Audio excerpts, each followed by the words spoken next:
바디우, 사랑은 둘의 경험이자 무한히 열린 관계이다. 사랑과 결혼에 대한 해결의 판타지는 주관적일 수밖에 없는 사랑을 객관적으로 만들려고 할 때 결국 비극으로 결말을 맺게 된다.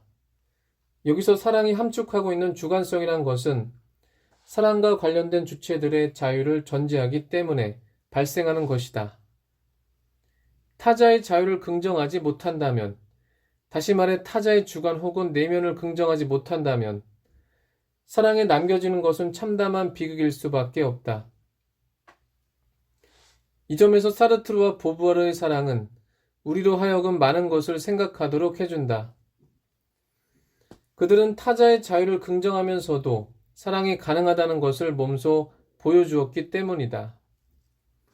우리는 그들이 해결의 사랑에 대한 관점을 실천적으로 거부한 것으로 이해할 수도 있을 것이다. 그렇다면 사르트르의 사랑은 철학적으로 어떻게 정당화될 수 있을까? 이것이 바로 그의 후배 바디우에게 남겨진 숙제의 하나였다. 만약 바디우가 사르트르의 사랑을 정당화하는 데 성공한다면 드디어 우리는 사랑과 결혼과 관련된 해겔의 해묵은 이론을 극복할 수 있는 한 가지 단서를 얻게 될 것이다. 사랑을 새롭게 숙고하면서 바디우는 먼저 사랑에 대한 기존의 편견을 다음과 같이 해체하려고 시도한다. 사랑은 융합적인 것이라는 관념에 대한 거부, 사랑은 구조 속에서 주어진 것으로 가정되는 둘이 황홀한 하나를 만드는 것이 아니다. 황홀한 하나란 단지 다수를 제거함으로써만 둘 너머에 설정될 수 있는 것이기 때문이다.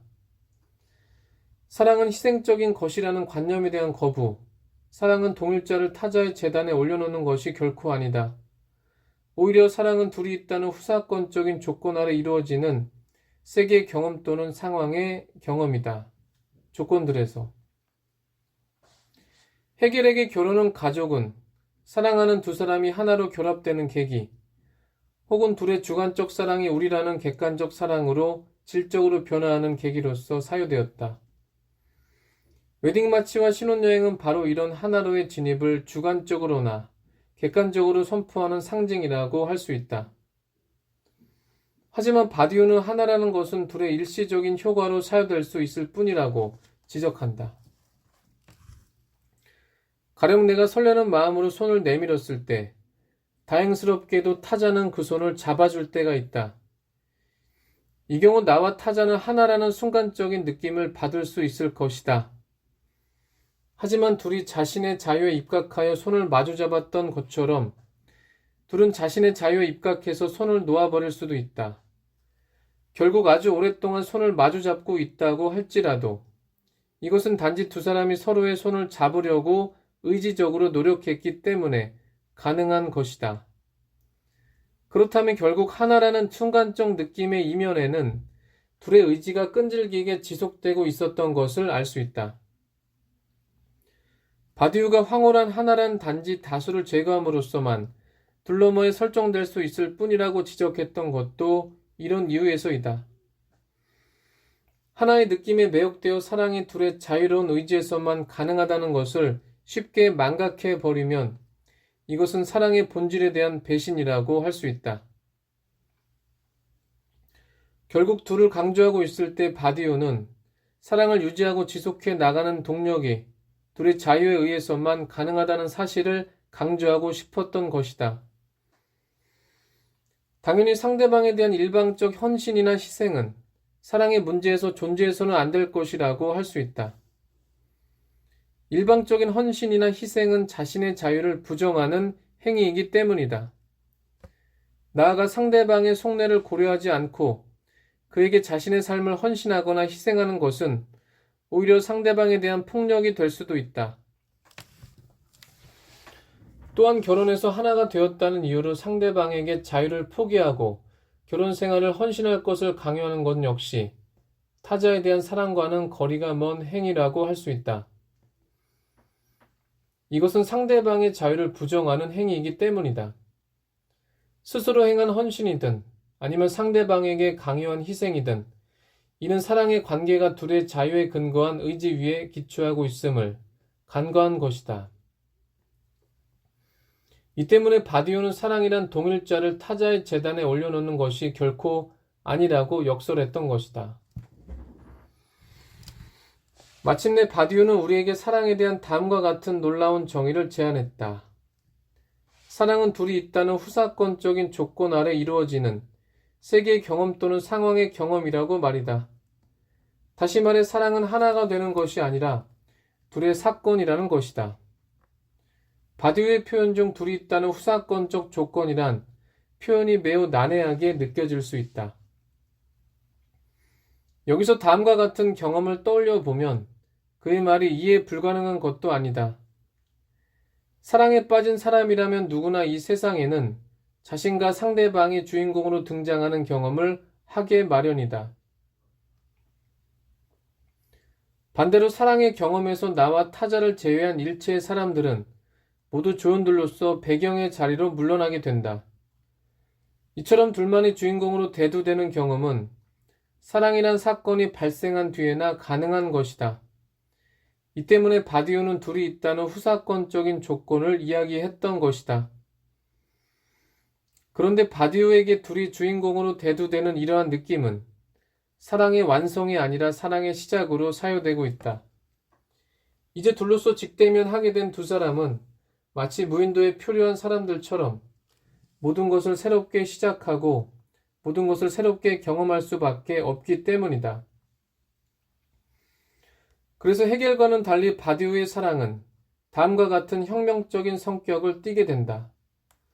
사랑이란 기존의 모든 사회관계를 배경으로 내보내면서 둘만이 만들어 나가는 새로운 관계를 형성할 수 있는 힘이기 때문이다.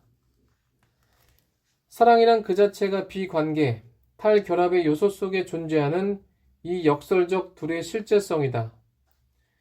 사랑이란 그런 둘의 접근이다. 만남의 사건으로부터 기원하는 사랑은 무한한 또는 완성될 수 없는 경험의 피력을 짠다. 비관계나 탈결합은 사랑에 빠진 사람들이라면 누구나 경험하는 감정일 것이다. 기존의 별다른 의식 없이 영위하던 모든 일상적 관계들에서 벗어나야 비로소 둘은 오직 둘로서만 마주볼 수 있게 된다. 혈연, 학연, 지연, 심지어는 민족이라는 관계마저도 벗어나지 않는다면 둘은 둘로서 마주볼 수 없을 것이다. 따라서 당연한 귀결이지만 사랑하는 사람들이 씨줄과 날줄처럼 만들어가는 경험의 피륙은 기존의 관계 경험과는 매우 다른 것일 수밖에 없을 것이다. 바디오가 사랑은 무한하고 완성될 수 없는 관계라고 말한 것도 이런 이유에서다. 하나로 함몰되지 않고 팽팽한 긴장 상태에 있기에 사랑은 둘 중 한쪽이 떠나거나 혹은 죽을 때까지 역동적 경험을 생산할 수밖에 없다는 것이다. 바로 이 대목에서 우리는 해겔이 얼마나 보수적이었는지를 다시 한번 확인하게 된다. 그는 자유의 사건으로서 사랑을 결혼과 가족으로 상징되는 기존의 관계로 편입시킴으로써 인간의 사랑과 자유가 지닌 혁명적 성격을 원천적으로 무력화시키려고 했기 때문이다. 한마디로 말해 해겔은 둘을 하나로 변질시키고 따라서 자유로운 개인들을 전체로 포섭시키려고 했다는 것이다. 하지만 바디우의 말대로 둘의 경험으로서 사랑은 자유라고 하는 인간의 근본적 숙명과 함께할 수밖에 없다. 인간의 자유를 갈망했던 많은 사상가들에게 둘 혹은 자유의 진실을 가르쳐준 연인들이 있었던 것도 다 이유가 있었던 셈이다. 마치 사르트르에게는 보부아르가 그리고 베냐민에게는 아시아 라시스가 있었던 것처럼 말이다. 사랑과 관련해서 해겔은 하나로 상징되는 동일성을 추구한다면 바디우는 둘로 상징되는 차이를 지향하고 있다. 문제는 아직도 우리 현실은 동일성이 압도적 우위를 점하고 있다는 데 있다. 이것은 결국 우리가 자유를 자신의 자유뿐만 아니라 타자의 자유도 긍정하지 못하고 있는 남루한 현실에 살고 있다는 것을 보여준다. 아직도 우리는 20세기 말 프랑스에서 유래한 해체 작업을 끈덕지게 수행해야 할 시대에 살고 있는 셈이다. 해체주의 기획은 범주적으로 동일성의 의미를 지니기 위해서 그간 차이를 억압하고 은폐해 왔다는 사실을 폭로했다는 데 있다. 다시 말해 차이가 우선적이고 동일성은 이런 차이를 억압하고 나서야 비로소 등장하게 되는 파생적 범주에 지나지 않는다고 본 것이다. 또 기원이나 근거도 아니면서 그 자리를 찬탈했다는 점에서 동일성은 지배의 의지에 의해서 발생하는 것이라고도 볼 수 있다. 따라서 동일성을 해치하는 것은 그것의 파생성과 그것의 지배 의지를 폭로하는 일이다. 하지만 그렇게 한다고 해서 우리의 사정이 더 나아진 것은 아니다. 우리는 이제 차이라는 원초적 관계에 내던져지게 되었기 때문이다. 동일성의 해체를 통해 차이를 발견한다는 것은 차이를 가능하게 하는 타자를 발견하는 것과 같은 이야기이다.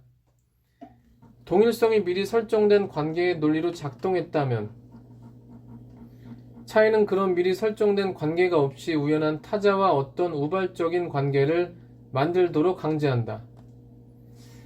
이제 차이에 내던져진 우리는 어떤 전망과 약속도 없는 타자와 매우 위험한 관계에 놓일 수밖에 없다. 해체의 끝에서 우리는 타자, 더 정확히 말해서 타자와의 비대칭적 차이를 발견하게 되었다. 사실 헤겔도 타자와의 비대칭적 차이를 발견했던 철학자였다. 하지만 그의 불행은 비대칭적 차이를 견디지 못하고 하나로 혹은 하나됨을 통해 이 차이를 미봉하려고 했다는 데 있다. 사랑 앞에서 쩔쩔매며 서둘러 결혼과 가족제도에 의존해서 차이를 미봉하려 했던 헤겔의 비겁함이 바로 여기에서 유래된다.